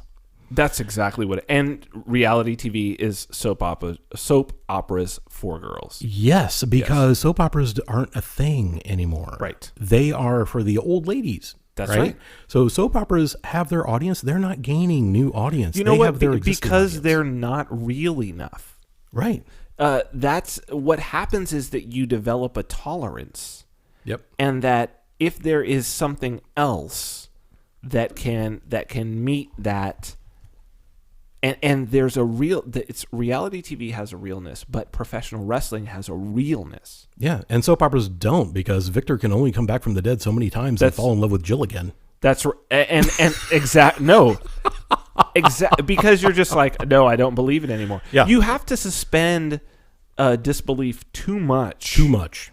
But you don't really have to suspend disbelief all that much with the Kardashians or with professional wrestling, because it's like you can fake a lot of shit, but like when you come down 15 feet from off that turnbuckle and you land, that's unfakeable. So what gets me is that the same people that go, oh, professional wrestling is fake, will look at a Cirque du Soleil and go, oh, that's amazing. Right. I love the display of athleticism. Right. It's the same damn thing. When you look at a wrestling match... It's actually a lot more impressive when you have two gigantic individuals crashing into literally each other. Gigantic individuals. Gigantic. I mean, you get Brock Lesnar in there with Roman Reigns. Dude. Both these guys are just enormous. They're huge. And as much as I love... And Brock Lesnar is a real fighter. Here's the thing. They all are. Right. Like, I'm quite certain I would never go up and pick a fight with one of these guys. Any ever. one of these guys could kick pretty much everybody. But I think that was a real...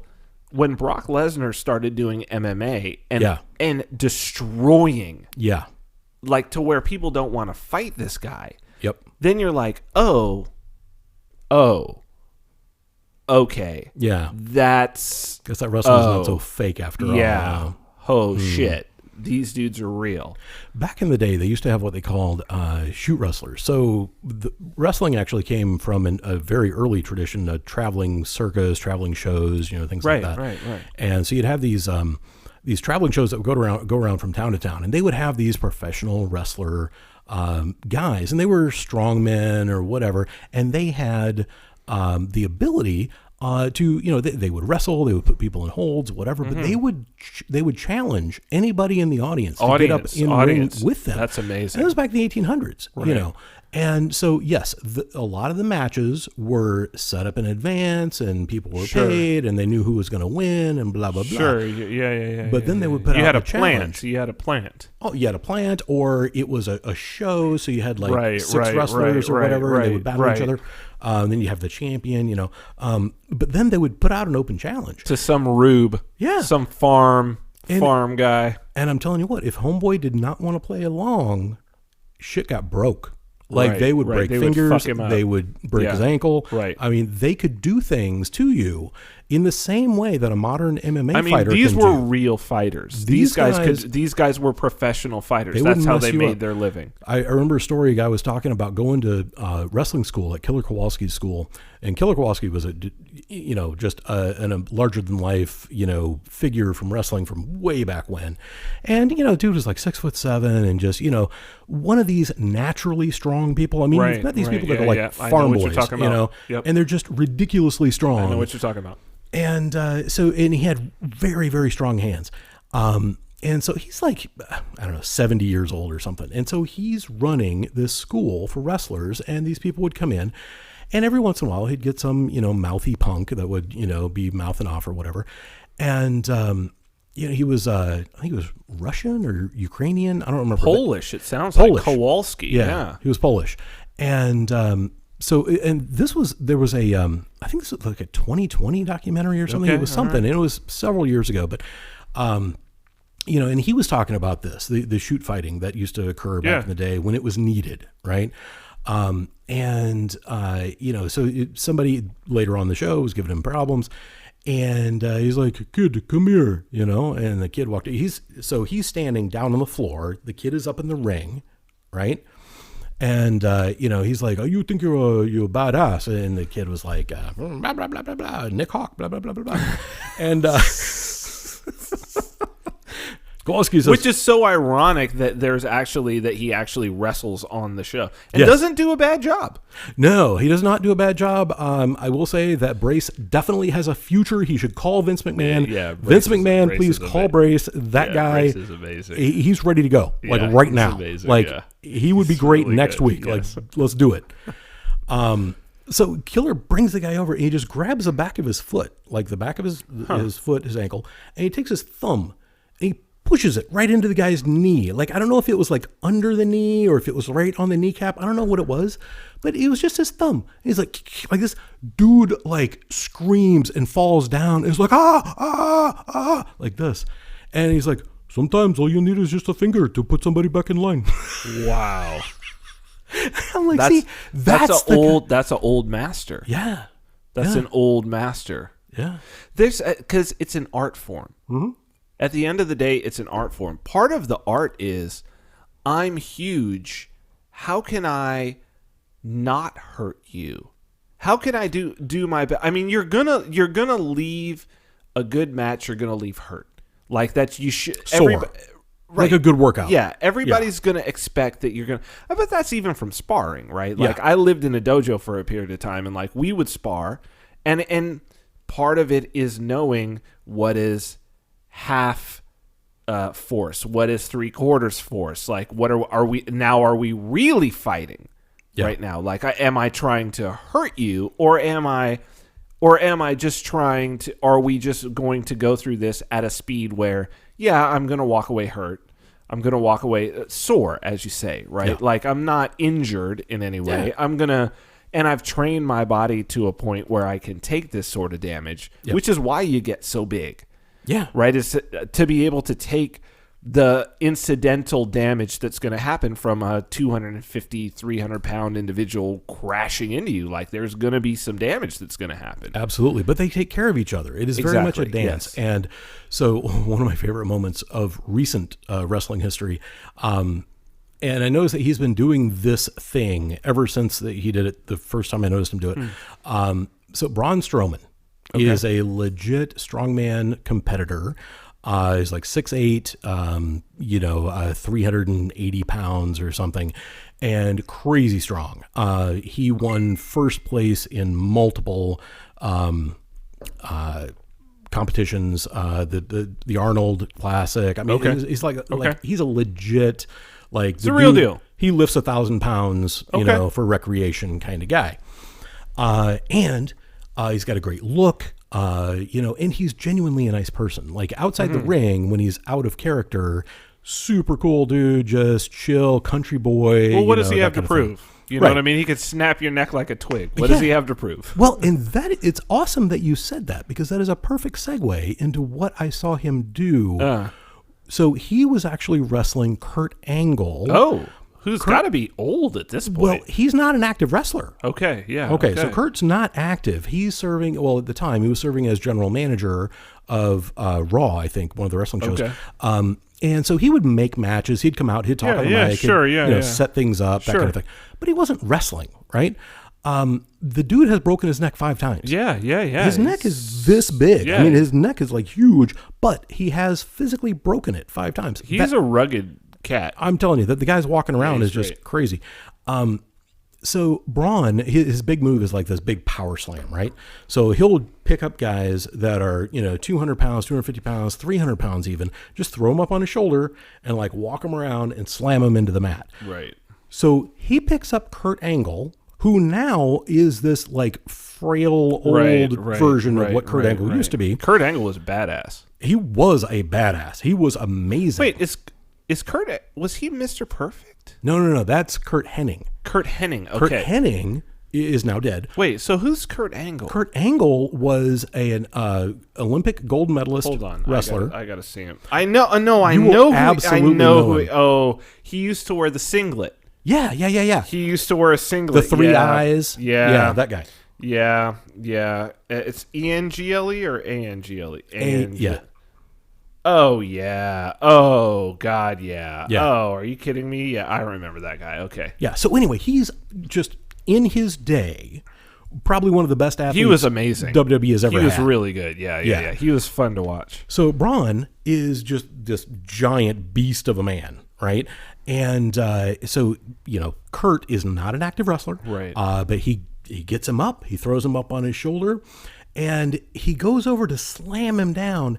And I noticed that he just cupped his gigantic hand right around the back of Kurt's neck and then dropped him down. See, that's real strength. Like to protect him. That's you know what I real mean? strength to where it's like, I can do this and not hurt you in the process. Yes, I cannot hurt the guy who's broken his neck 5 times and has a super fragile neck. Right. I can do this whole move, leave it all on me. I could like hear him in my head, like saying to Kurt, "I got you, little buddy. I'll take care of you." Right.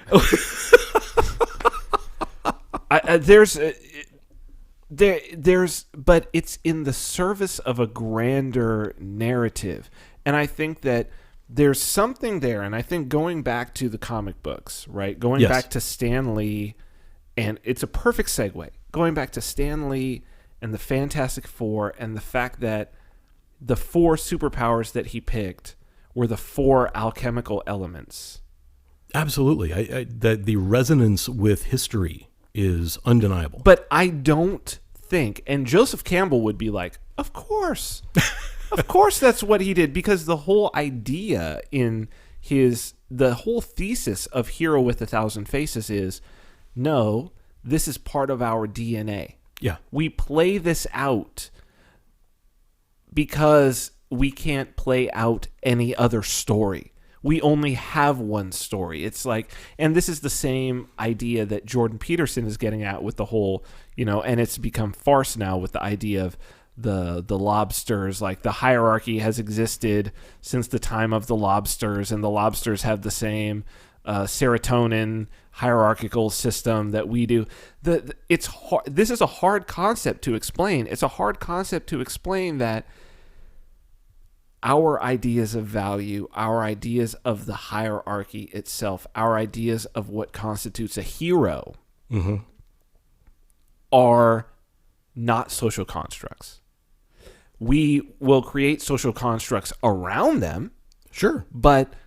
or we may happen upon it, but when we truly go into a state where we are channeling something, we Okay, wait. If we're going to get into trannying, I mean, where we are channeling, I'm totally willing to go there. we don't need to do that right now. Where we are channeling something creative that Yes. we are necessarily going to hit on these themes. And I don't think that if you queried Stan Lee on this, that you would be like, Stan, so in 1962, Only the worst fanboys start conversations like that. in 1962, were you really on the outset when you created this first piece of the Marvel Universe? Did you really set out to create 4 heroes that were the embodiments of the 4 alchemical elements? Is that really what you planned? If he did, we're in a whole other realm when it comes to Stan, right? What Stan's been doing for the last 50 years is something completely different than what any of us understand. And that may be the case.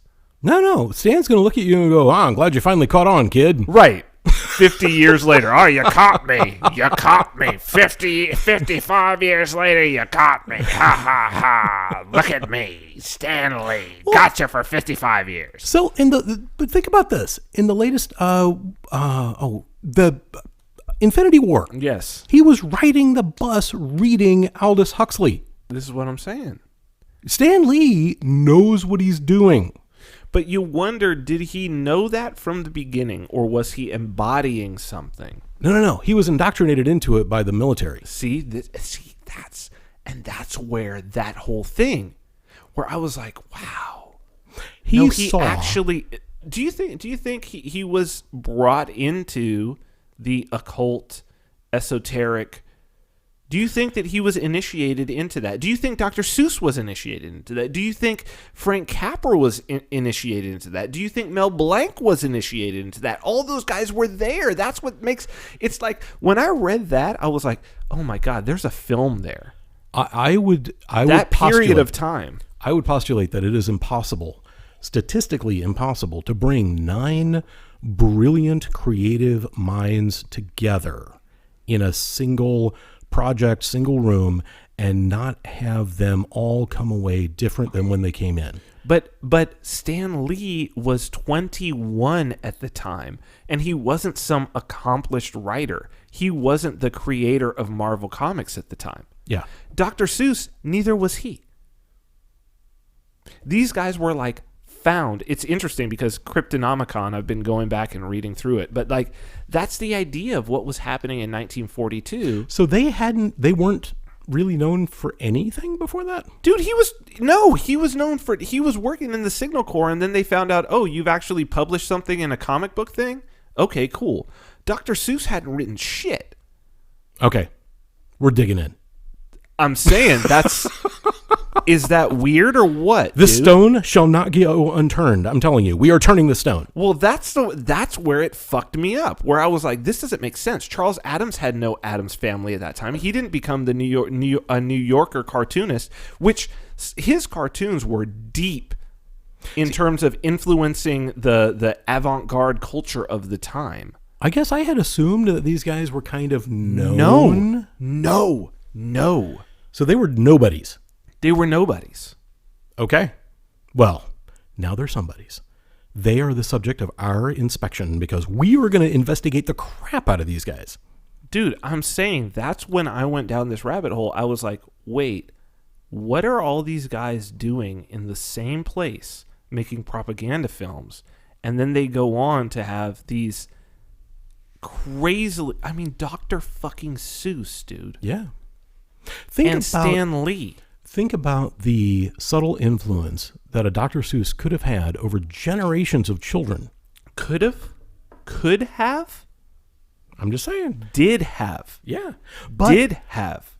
But were there any... And see, this is an interesting mindfuck right here because I'm sitting here going, were there any real objectionable messages? But if I was indoctrinated when I was 4, I wouldn't think it was objectionable. Well, and it's not even about objectionable, right? Because it's like... I will say the Lorax is a fucking tree hugger, but, other than that. Fantastic Four. Fantastic Four. No one at the time. I didn't until I started thinking about this. Mm-hmm. I've been a comic book fan my whole life. Here's what got me thinking about it, right? The comic book shop, and this is good because we have very little time left in the show. The comic book shop that I went to, and why I really got involved in comic books was there was a comic book shop near me. Mm-hmm. I used to go. I was really into role-playing games, and they had, like, all of them. Oh, we got to do, like, a whole D&D show. Right. I was into D&D was big. That's what I started with. Yep. I really got into, like, and it was because of the art of this artist, Kevin Ciambietta. But I forget, Palladium Games? Rifts was one I was really into. There was all of these. Blood Bowl. I loved that. This little crazy football game. But...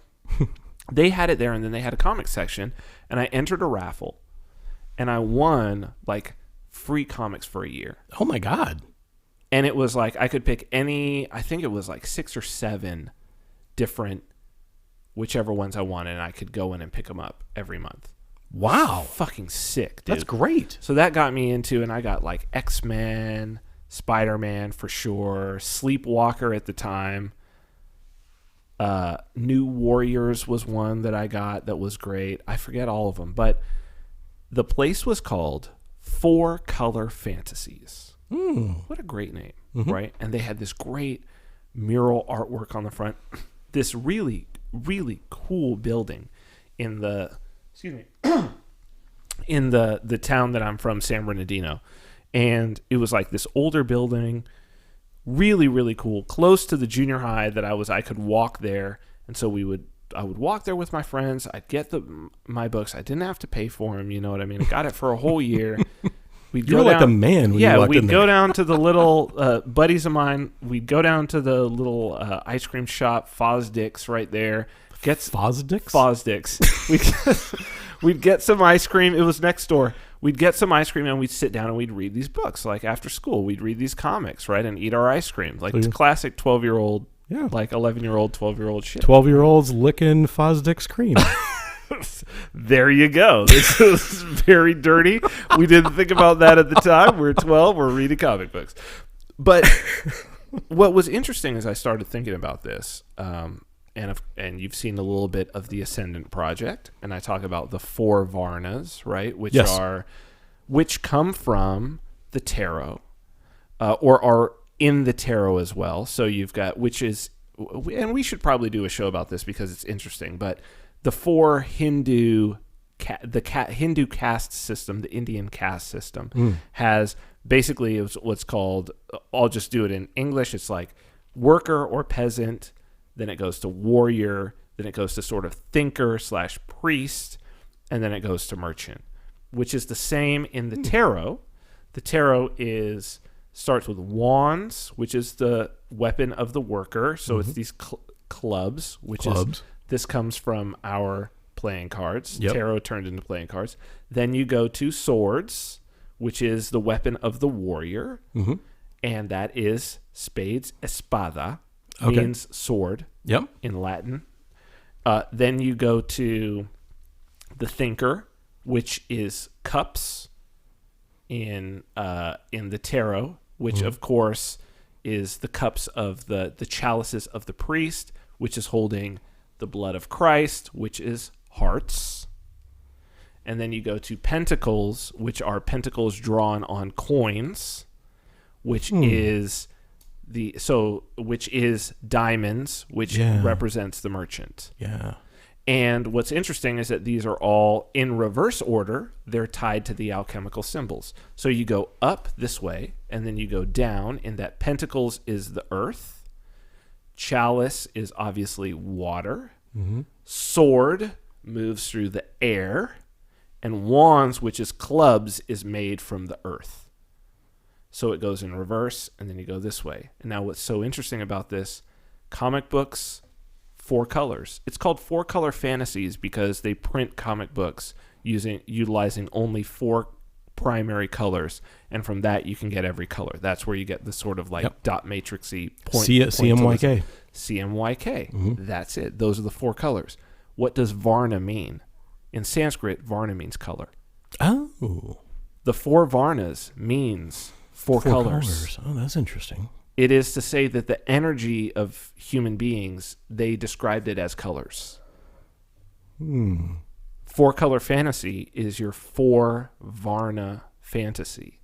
Wow. Which is your Fantastic Four. Now, I'm not sure that the owners of that store were sufficiently metaphysical enough to understand. I guarantee you they didn't. However, it is awesome for us to talk about because we can go so many places with this. Oh my God. There's literally another 2 hours worth of just this right here with the 4 colors and the tarot and the Varnas. Oh dude, I'll pull out. I'm rusty on the tarot now, but I am quite when I get into it. And sometimes I have these periods where I have several decks, but that's I have a Midol for that. I throw tarot like a motherfucker. It's a super interesting Crowley. Crowley is what got me into realizing tarot, but you've got the 4, and then you've got the 5th element. So you've got those 4 elements, and then they are obviously you have the numbers. Now, do we tie in the movie The 5th Element with any of this? Of course. That's the creative, which by the way is my favorite movie. It actually is my favorite movie. I believe you. I'm just saying that this is all like interrelated. So you have the 4 elements as we described. That's what we call the minor arcana, and then each of the numbers represents a state of the element as it moves forward in the state. And then you have the obviously the knight and the page, the king and the queen. Those represent people and events. And then you have the major arcana, which starts at 0 with the Fool. And there's 22 of those. So you have 56 and 22. You have 0 and then 1 through 21. And that is about the evolution of the alchemist himself. He starts at the Fool. Then he moves all the way through the 22. So those are called the major arcana. So that's the 5th element. So these are about sort of time and space and energy that's happening within the elements and how they're moving along.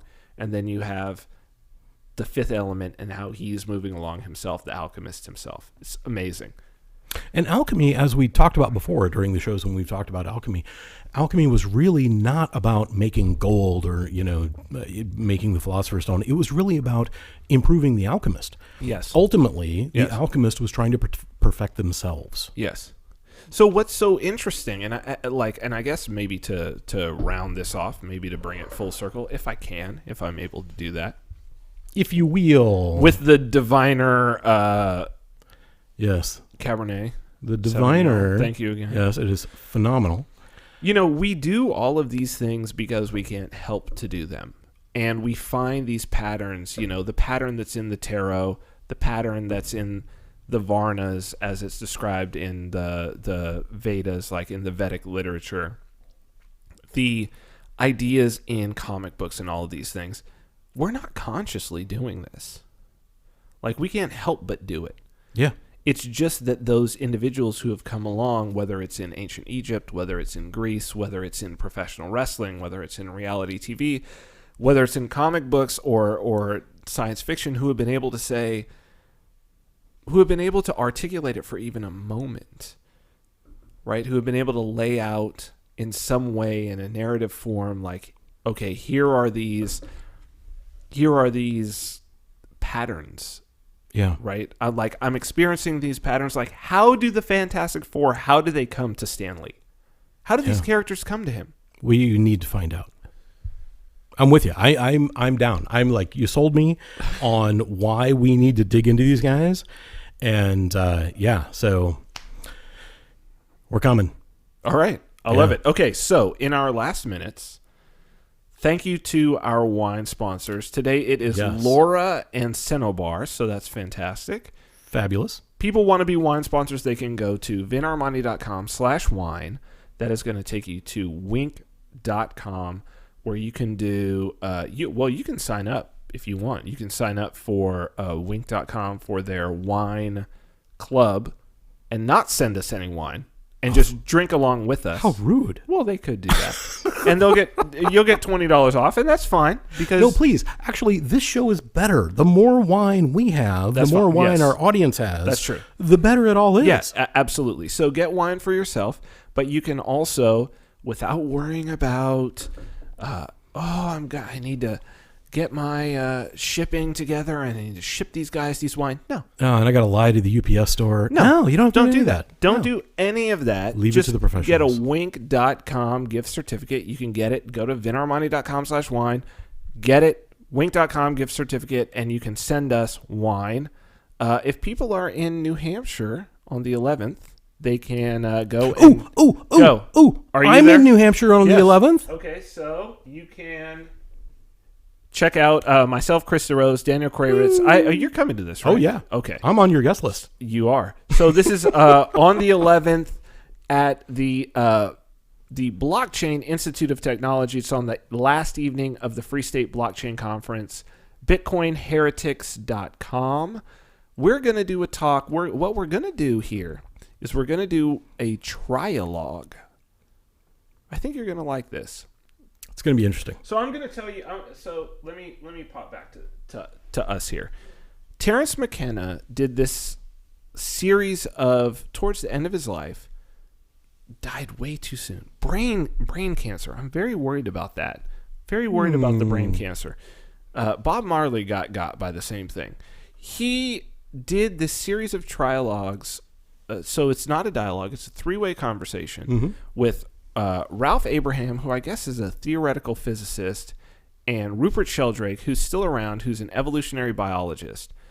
Three of them did these amazing trialogues. You can find them on YouTube. It's a really, really interesting way to go. We're trying this, Chris DeRose, Daniel Krawitz, and myself, about sort of the human, psychological, and dare I say it, occult and esoteric nature of Bitcoin. Better say it. I'm going to be there. I'm going to be like poking you, like, dude. So it seems to be getting an interesting amount of attention from people. We've already had a few requests for people to come and be able to film this. A few people have been like, I think this is a cultural thing happening here. So it's a very sort of intimate venue in Portsmouth. So people can come out if they'd like to come out, if they're on the East Coast or whatever, bitcoinheretics.com to come out and check it out. It's 10 o'clock. It is indeed 10 o'clock. I don't have any final pithy remarks or 80s rap songs to leave us with this time. I know. You got to prepare. See, now I was under the impression that you were objecting to my 80s rapping. Are you kidding? I thought that was like going to be a thing. A thing? Well, I thought that was going to be our thing. Yeah, well, it could be. You know, I will say, yes. I do like big butts, and I cannot lie. You other brothers can't deny. What an itty bitty thing. You know what? And I screwed up the lyrics. Thank you so much. That's it for the evening. Oh my God. I'm going to finish 2 bottles this of wine. Thank you, everybody. Thank you for tuning in. We'll see you next Friday. We are going to do the value of hunger. Boom. Done. Thank you for tuning in. We'll see you again next week.